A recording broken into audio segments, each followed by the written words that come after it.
For my part in this allegory, I'm not going to make the same mistakes my father made.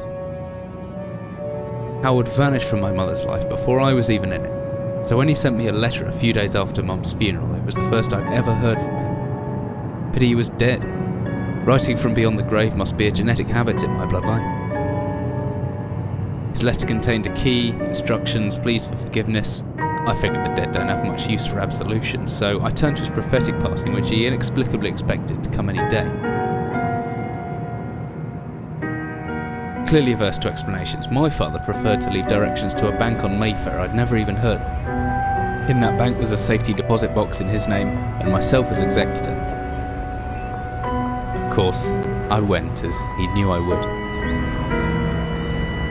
I discovered that despite the evidence, he'd been legally declared dead almost 30 years ago, and so the old book and collection of notes I found had, in the eyes of the law, been mine all this time. My father's instructions were to burn the documents, raise no further questions. But that was his error. No man's immune to the shameful trappings of curiosity, and my humanity got the better of me. The university I taught at was world renowned for two things: physics and linguistics.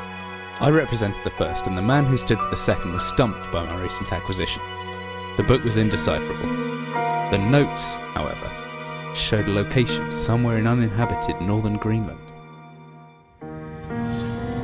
It took me almost a year to book the last flight I'd ever take. As I watched civilization disappear along with Heathrow, I realised my father had disappeared 3 decades ago, almost to the day, and I considered in turn what it was that I was leaving behind. We landed on a strip of ice a few feet wide, and within minutes I was pulling away on a chartered boat, beginning the 12-hour journey that would lead me into my past.